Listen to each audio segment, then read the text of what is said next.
all will be okay. And after subscribing, hit the notification bell. That will enable you to get notified every time I upload a video onto this beautiful channel of ours. And the two managers have gone ahead to obviously name a starting 11 in here. And I just want to take you through who Arsenal has gone ahead to bring in and who Port Vale has gone ahead to obviously bring in, because this is the main reason as to why we've gone ahead to come up and obviously record this video. Not so. Now, we go to the club known as Arsenal.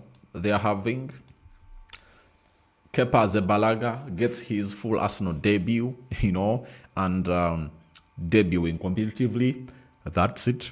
Then Benjamin White goes ahead to plus the right back, Lewis Kelly left back, Mosquera right-sided centre back, and William Saliba left-sided centre back. Now, Nogard goes ahead to plus the CDM, Ebelechi Eze being played as a box-to-box midfielder, as I told you, that can plus the number 8. Ethan Nwaneri has been played as a number 10, and Bukayo Saka has been played as a right forward. Martinelli has been played as a left forward, and guess who is obviously leading the line? It's none other than Mikel Merino in there. Now, why is Mikel Merino leading the line? We saw him do this last season, but the most important bit of it all is that no striker of Arsenal is fit apart from Victor Gyökeres, and you note it that you are playing against Newcastle over the weekend, and all you need is to really have a fully fit squad, and you have to reserve him in here. I know he'll obviously get some minutes off the bench because the manager needs to see him firing, and he has obviously gone ahead to go 2 games without scoring a goal. And in a game like this, if Arsenal really kills it off early, you can get him like 10-15 minutes, and you issue an order to all the players of Arsenal that look for Victor Gyökeres and create goals for him. That is it. So that starting 11 of Arsenal is going to hit to see Benjamin White get to the starting 11 for the very first time since the game of I think since the game of Leeds. Lewis Kelly, he hasn't obviously gone ahead to start a game, this season. This is the first game that he's really starting. Nogard, obviously, he has played his first Arsenal game and started full Arsenal debut. Right. The rest of the players have gone ahead to start. So those that have just gone ahead to start their first Arsenal game are Lewis Kelly, Kepa Arrizabalaga, and Christian Nogard.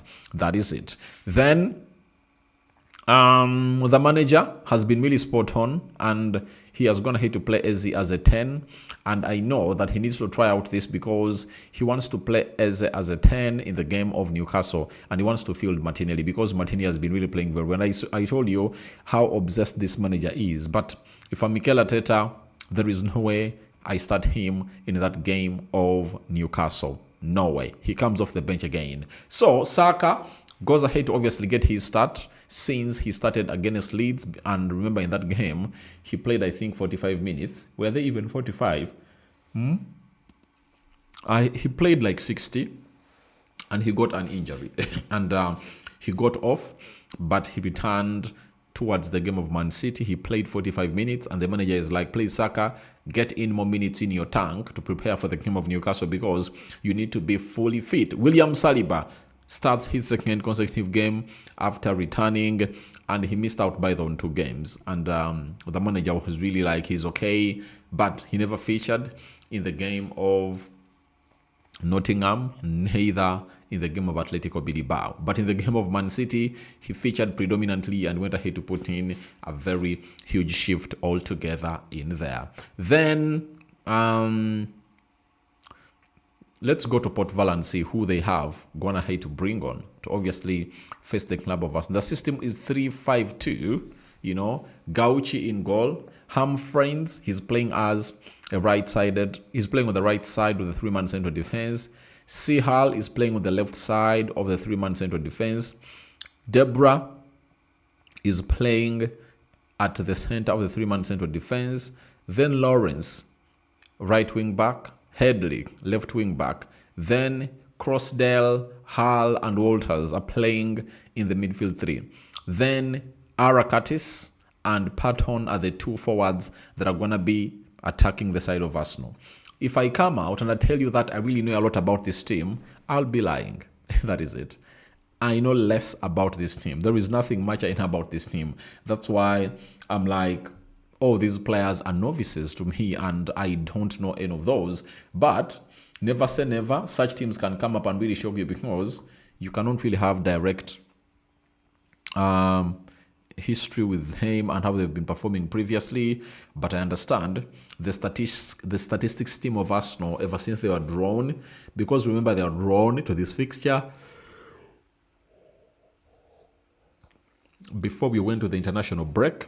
That means the manager is going to have to come up and obviously do what we call good research onto this club of Arsenal. You understand? So from there, we get to the bench. Let's see who has who on the bench. Arsenal, David Raya, Gabriel Magalhaes, Julian Timber, Victor Gyökeres, Leandro Trossard, Ricardo Carafiori, Martin Zubimendi, Declan Rice, and Max Dorman. That is the bench of Arsenal. Now, we go to the bench of Port Vale, Marco Marossi, Mitch Clark, Ben Heneghan, George Breas, Ben Garrity, Jayden Stockley, Franz Alfonso Osorio, Mofal, and Devante Cole. That is the bench of Port Vale. But for Arsenal, it shows you that almost an entire 11 is going to have to change. Why? If you remember, the players that really started when Arsenal is playing a team of Man City, you can all agree with me that most of the players have been put on the bench. David Raya started, he's on the bench. Gabriel Magalhaes started, he's on the bench. Timber started, he's on the bench. Gyökeres started, he's on the bench. Trossard started, he's on the bench. Ricardo Carafiori started, he's on the bench.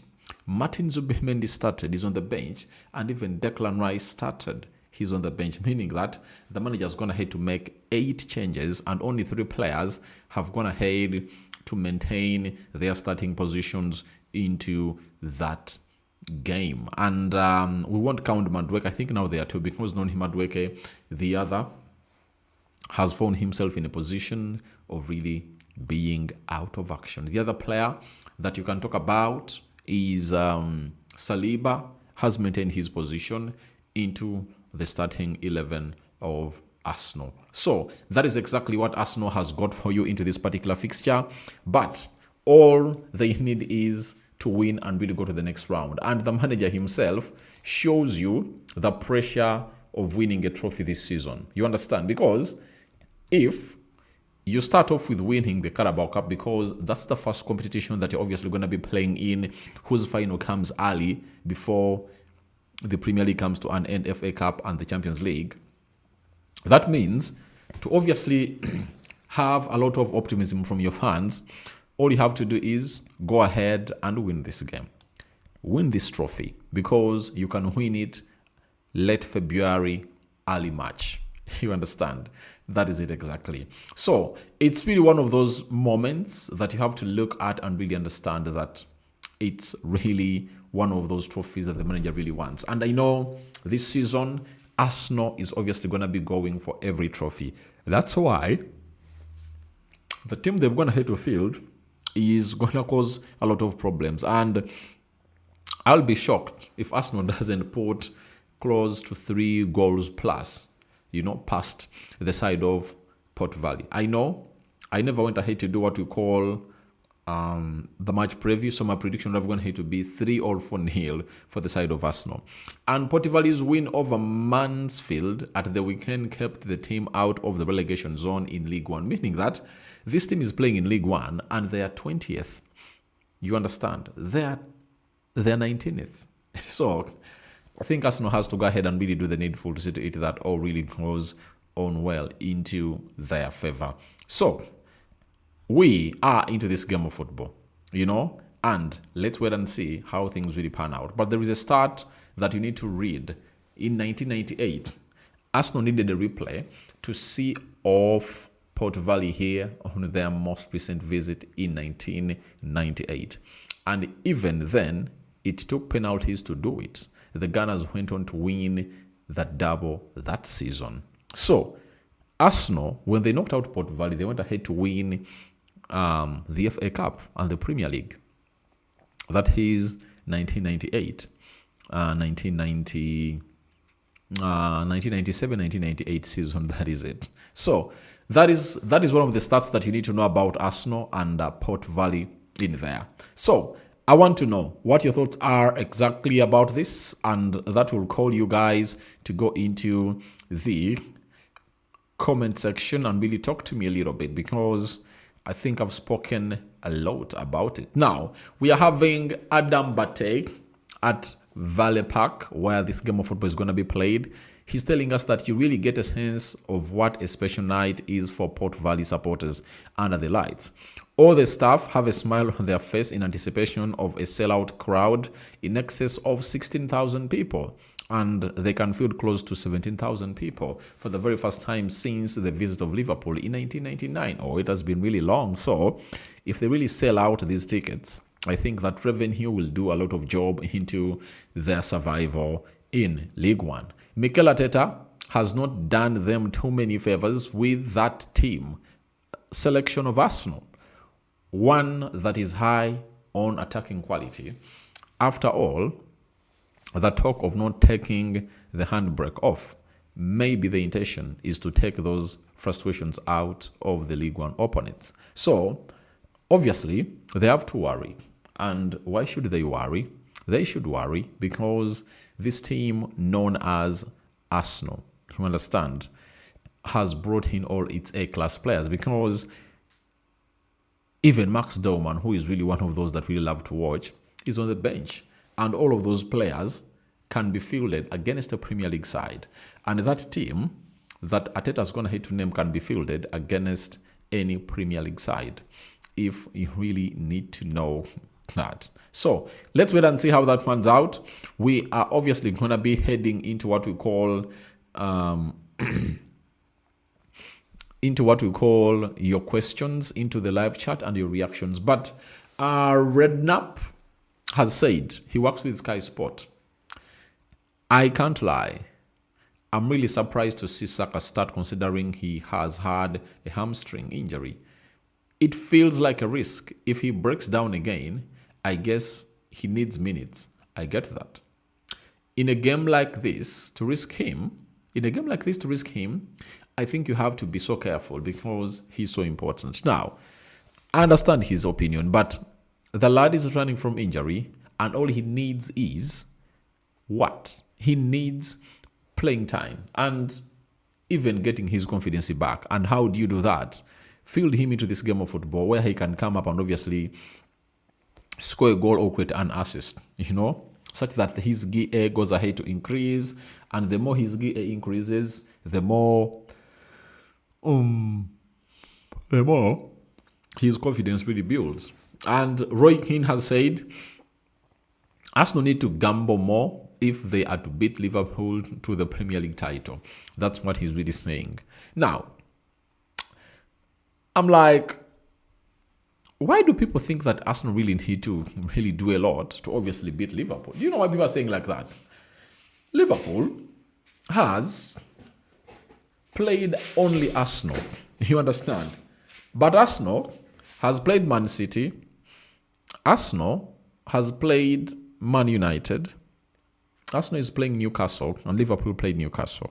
You understand? So, we want to see how Liverpool will look when they're playing Man City and Manchester United. That's what we want to see. If Liverpool will keep up with those points, maximum, after playing those two teams, then I will be like, oh yeah, you are really a very good side, And for Newcastle, you know what really happened? And they saw them not obviously coming close to a win against Arsenal. If it was not that magical free kick from Sobaselai, they couldn't obviously get a goal from an open play. So that's exactly what I'm really talking about. So I understand Roy Keane said that that art of real winning ugly, when you're playing badly, is one of the arts or the craft of a champion, or characteristics of a champion. And I wait and I live to see what obviously goes ahead to happen in here. So from there, we get to Gary Neville. What has Gary Neville going ahead to say about this fixture? Gary Neville thinks Arsenal can't win the title by playing safe urging Mikel Arteta to start his best attackers and take the handbrake off instead of relying on set pieces. And what makes him think that Arsenal is relying on set pieces? And even if they rely on set pieces, it's part of the game. If it's something illegal, that cannot really make a lot of sense, then you come out and say, you are right, Gary Neville. But if it's at a level where, everyone really understands that the club of Arsenal is really doing the needful and they're really trying to really score goals in open play, then all is okay. And if I'm to count goals that Arsenal have gone to score from set pieces, I don't think that they're really more than those they've gone to score in an open play. Man United, set piece. Nottingham, they scored 2 goals of set pieces. Which other team? Leeds, there are 2 goals of set pieces. But they scored 5, meaning 3 were not really set piece goals. Victor Gyökeres 2 goals, a penalty, and another one from an open play. And the 5th one, where did it come from for Leeds? You understand? Then Nottingham, it was 3-0. Gyökeres, Zubimendi. So 2 of those goals really came in through from open play. So I don't think that Arsenal is really lying so much onto what we call the set pieces, as people are really trying to trade it. But I know it's their opinion and it really matters to them. But for me, I'm really not moved with what they're really saying about a side known as Arteta, because even set pieces are really part of the game. Because if you don't score goal via set piece, you know what happens. You lose the game. And if Gary Neville has been asked, scoring goals through set pieces, and really scoring goals through open play, I think it's really easy for a team to score in a set piece. Those days when we used to play football, a set piece was regarded to as a quarter a goal. You understand? Yeah, it's being referred to as a quarter a goal. So, meaning that if it's a quarter goal, 4 set pieces are equivalent to a goal. Yeah. And I think that's the principle that Arsenal is really reliant on. That is it. Let me go to what you guys have gone ahead to say in here. But continue to subscribe, guys. I'm having bad says, thanks for the show already. Given that Arsenal has a big squad depth, it remains scary. I call for a 4-0 win for Arsenal. That is it. 3-0 for me. But 4, when it comes in through, I really won't get surprised. Shifa Bako, what's up with Gyökeres? He's on the bench. That is it. He's on the bench. He's really fit, but the manager is like, I need to rest him a little bit. Bud says, I want to see Gabriel Martinelli again lift up his head high so that he can be integrated in the first team. Getting to the first team is really going to be hard. He needs to do a lot. And I think that a lot had to come in through courtesy of one thing. And what is it? Him being played off the bench. And I think that's when Arsenal best benefits from this player. When you play him off the bench, that's when he's really that deadly. I tell you, that's when things really happen. So, as it stands, I want to let you know that Arsenal can really do the needful. Shifa Bako, what's up with the Gyökeres? All right. Bad says, I want to say Gabriel Martinelli again. All right, but it's going to be hard. But Mr. Aradi, why is it that big teams like Arsenal struggle much and gamble in such tournaments till they are knocked out? What could be the reason? A big team like Arsenal, for the previous seasons, they never really had a very complete team. That's why you sort of it that in games like this, they would go for their second fiddle players, and their second fiddle players let them down. But this time around, the second string of Arsenal is really deadly, and you're going to hate to witness it by yourself, that they are now having a Mosquera.